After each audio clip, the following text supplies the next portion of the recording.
여러분 안녕하세요. 10월 14일 목요일 아침입니다.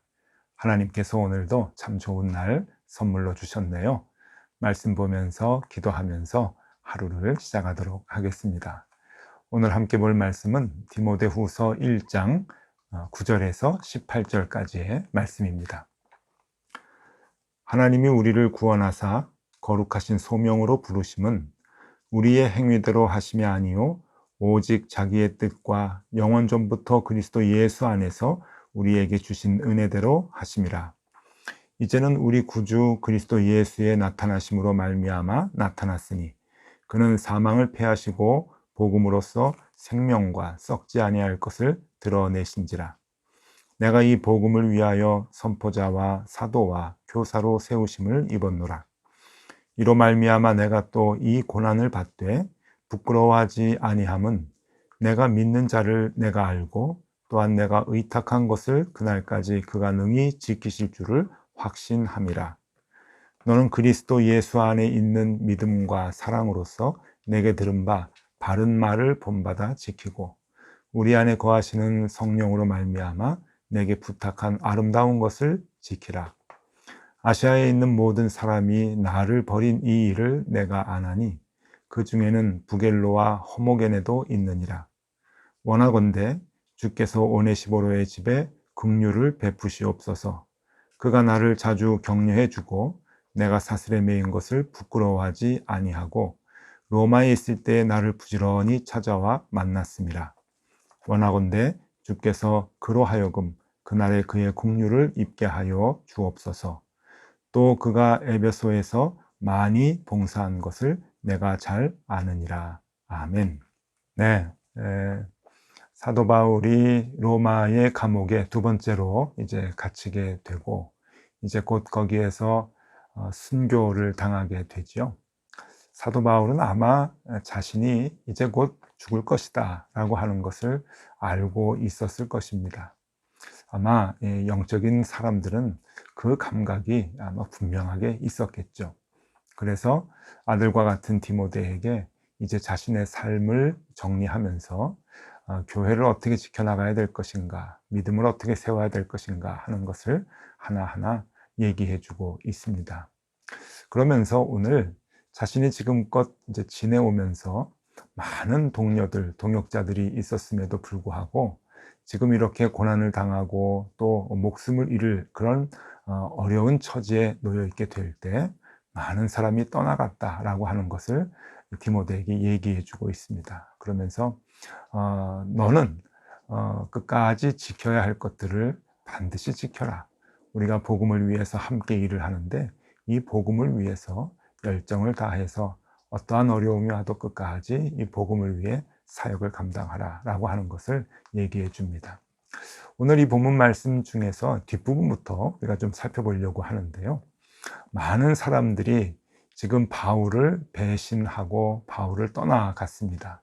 이유는 이 바울이 당하는 어려운 이 고난들, 그러니까 로마 감옥에 갇혀서 굉장히 큰 그 핍박을 당하고 있는 이때에 자신들에게도 그 피해가 오지 않을까 하고서는 이제 바울을 멀리 하는 것입니다. 모른다 그러고 다 떠나가는 것이죠. 마치 십자가를 지시기 전날 12 제자들이 다 예수님을 배반하고 떠났던 것 같이 그렇게 지금 바울이 굉장히 힘들고 어려운 상황 가운데 있을 때 많은 사람들이 도망을 갔던 것 같습니다. 그 얘기가 15절에 나옵니다. 15절에 보면요. 아시아에 있는 모든 사람이 나를 버린 이 일을 내가 아나니 그 중에는 부겔로와 호모게네도 있느니라. 네, 여기 이제 아시아라고 하는 것은 지금 그 터키 이 지역에 이제 서남쪽에 있는 지역이죠. 더 자세하게 얘기하면 소아시아라 이제 그렇게 얘기하는 것이고 우리가 살고 있는 이 아시아 대륙을 얘기하는 것은 아닙니다. 로마 시대에 이제 그쪽을 이제 아시아라 그렇게 이제 이름을 붙였고 그 아시아 지역의 수도가 에베소였습니다. 이 아시아 지역에 살고 있었던 모든 사람, 그러니까 일반 사람들, 모든 사람을 얘기하는 것이 아니라 그 당시에 교회를 중심으로 한 그리스도인들을 얘기하는 것이고 교인들을 얘기하는 것이죠. 그 교인들이 모두가 다 대부분이 이제 바울을 배신하고 떠나갔다라고 하는 얘기하며 부겔로와 허모게네라고 하는 이름을 또 밝혀주고 있습니다. 이 사람들은 성경에서 자세하게 얘기해 주고 있는 바가 전혀 없는 사람들이지만 아마 디모데도 이름을 듣고 그 사람을 알 수 있을 만큼 초대교회에 복음을 전하면서 함께 열심히 일했던 사역자들이었음에 분명합니다. 그러니까 디모데에게 편지로 이름을 쓰고 디모데도 그 이름을 이제 듣고 그 사람들을 알기 때문에 그런 거죠.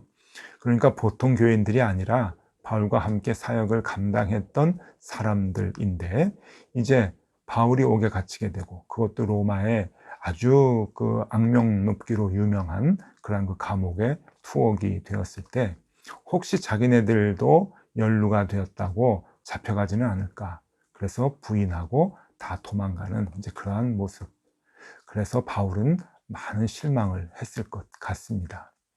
자, 그런 가운데 많은 사람들이 다 바울을 배신하고 떠나갔지만, 복음을 버리고 다 도망갔지만, 끝까지 바울을 지켜서 도와주었던 한 사람이 있었습니다. 그 사람이 바로 오네시보로라고 하는 사람인데, 그 사람에 대해서 16절에 이렇게 얘기하고 있습니다. 원하건대 주께서 오네시보로의 집에 긍휼을 베푸시옵소서. 그가 나를 자주 격려해 주고 내가 사슬에 매인 것을 부끄러워하지 아니하고. 네, 여기 보니까 끝까지 바울을 지켰던 사람, 유일한 사람, 아마 이 오네시보로이지 않았을까 하는 생각이 드는데 여기서 중요한 단어를 하나 얘기해 줍니다. 그것은 부끄러워하지 아니했다. 그러니까 바울이 옥에 갇히고 저렇게 핍박을 당하는 것, 그것 자체를 부끄러워하지 아니했다라고 하는 말이죠. 조금 더 확대 해석하면 바울이 얘기했던 것 같이 내가 복음을 부끄러워하지 아니하고 라고 하는 그 말하고 또 똑같은 단어를 써주고 있는 거죠. 역시 초대교회의 이 그리스도인들이 바울과 같이 복음을 위해서 일하는 사역자들이었는데 내가 이 복음을 위해서 부끄러워하지 아니하고 바울이 이렇게 잡히게 된 것, 핍박받는 것, 죽을 상황까지 가게 된 것, 그리고 나도 죽을 위험에 처할 수 있다고 하는 건 그래도 부끄러워하지 아니하고 바울을 수소문해서 찾아가고 그것도 한두 번씩 아니고 여러 번 찾아갔다고 하는 것을 얘기해 주는데 17절에 이렇게 나옵니다. 로마에 있을 때에 나를 부지런히 찾아와 만났음이라. 네, 부끄러워하지 아니했을 뿐만이 아니고 로마의 감옥에 갇혀 있는 바울을 부지런히 찾아와. 그러니까 여러분 한 번 따고 왔다고 하는 얘기가 아니겠죠. 여러 번 왕래를 했다고 하는 것입니다. 그래서 바울을 격려해주고 위로해줬다라고 하는 것이죠. 당시 지도를 한번 좀 보여드리겠습니다. 한번 보시죠. 여러분이 지도를 보면 당시 로마 시대의 그 지중해를 중심으로 예루살렘까지 이렇게 보여지는 그 부분의 지도입니다. 여기에서 지금 에베소가 어딘가 하면은 이렇게 동그랗게 지금 원을 좀 그렸죠. 여기가 아시아 지방이라고 이름이 붙여진 곳이고 거기에 수도가 에베소입니다. 이 그 성경에 보면은 오네시보로의 집이 에베소였던 것 같습니다. 그것을 디모데후서 4장 19절에 보면은 나오는데요. 이 에베소에 살고 있었던 이 오네시보로가 여러분 지금 로마가 어디입니까? 로마 한번 보시죠. 예, 저 먼 곳 로마까지 부지런히 찾아갔다라고 하는 겁니다. 여러분 이게 가능한 일이겠습니까? 정말 잡혀있는, 언제 죽을지 모르는, 그리고 로마의 가장 악명 높은 감옥, 정치의 중심지, 지금 기독교는 핍박당하고 있는 그런 상황. 숨어야 되죠. 도망가야 됩니다. 다른 사람들 같이, 그리고 부겔로와 허모게네 같이 다 도망가야 되는데 이 오네시보로는 정말 그 바울을 찾아서 한 번도 아니고 여러 번 부지런히 찾아와서 바울을 격려했다라고 하는 겁니다. 참 대단한 동역자가 아닌가 하는 생각이 좀 들어요. 여러분 어떻게 이렇게 복음을 부끄러워하지 아니하고 하나님의 사람들, 찾아보고 격려할 수 있을까? 즉, 이 복음에 사로잡힌 사람이죠. 주님이 좋으니까 주님을 위해서 이 일들을 감당하는 것이죠. 무엇이 선이고 무엇이 악인가 라고 하는 것을 분명히 아니까 이 선을 위해서 목숨을 바쳐서 목숨을 걸고 복음을 증거하고 복음을 증거하는 사람들을 격려하는 그 일을 서슴지 않고 했던 것입니다. 그러면 여러분, 어떻게 우리가 이 복음을 위해서 사역을 하면서 그까지 복음을 부끄러워하지 아니하고 사역을 감당할 수 있을까? 어떤 것이 우리를 그렇게 힘들고 어려워도 그 고난에 동참하고 복음을 끝까지 붙들게 할 수 있을까? 여러분, 오늘 이 바울이 디모데에게 쓰는 편지에서 여러분 그 이유를 우리가 찾아낼 수가 있습니다. 바울이 디모데에게 이렇게 말합니다. 12절 말씀입니다. 이로 말미암아 내가 또 이 고난을 받되 부끄러워하지 아니함은 내가 믿는 자를 내가 알고 또한 내가 의탁한 것을 그날까지 그가 능히 지키실 줄을 확신함이라. 네, 여기에 보면 부끄러워하지 아니하다. 그렇게 이제 또 얘기가 나오죠. 단어를 쓰는데 부끄러워하지 아니할 수 있는 이유가 무엇이냐? 부끄러워하지 아니할 수 있는 이유는 여기서 보면은 우리가 의탁한 것을 그날까지 능히 지키실 줄을 확신함이라.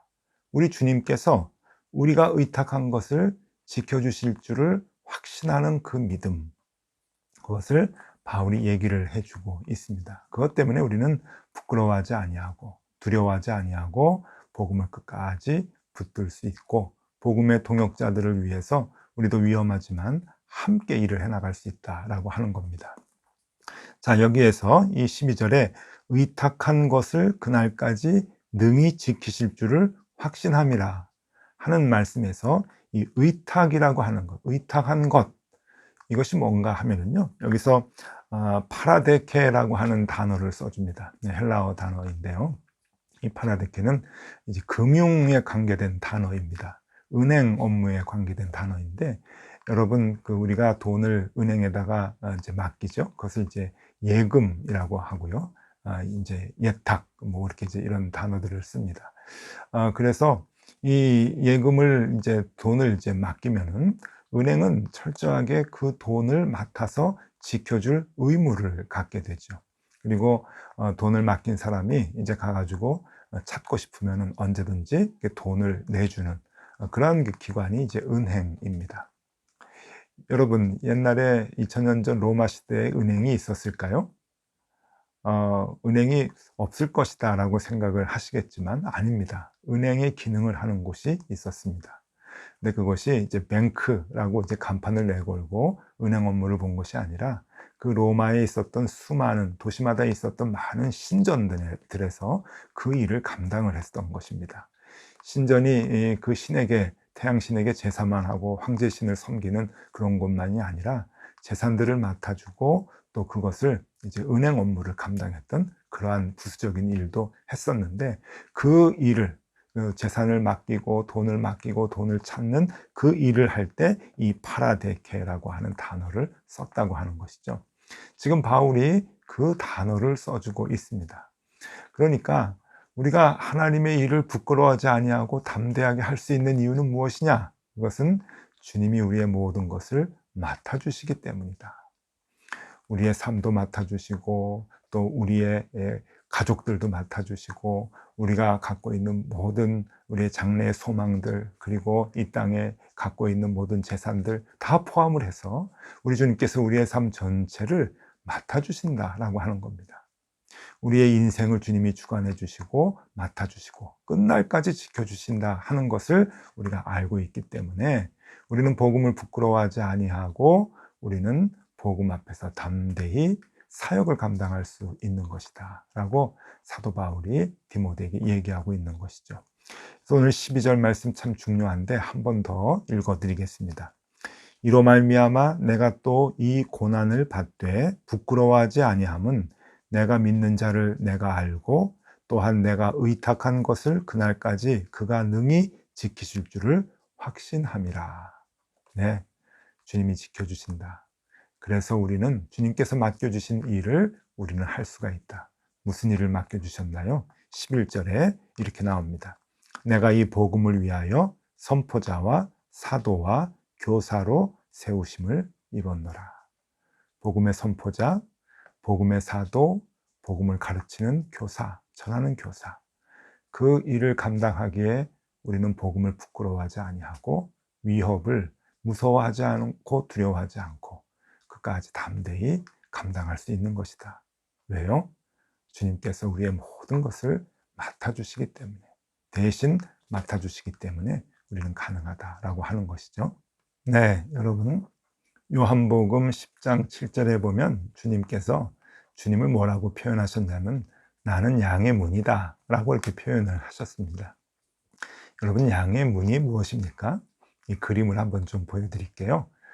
예, 옛날 이스라엘 땅에 이제 저렇게 돌로 울타리를 쳐놓고 양들을 모아놓고 이제 밤에 재웁니다. 왜냐하면은 이제 밤에는 이제 맹수들이 나타나고 늑대들이 오고 이제 이러니까, 근데 그 문에 이제 그 목동이 지키는 거죠.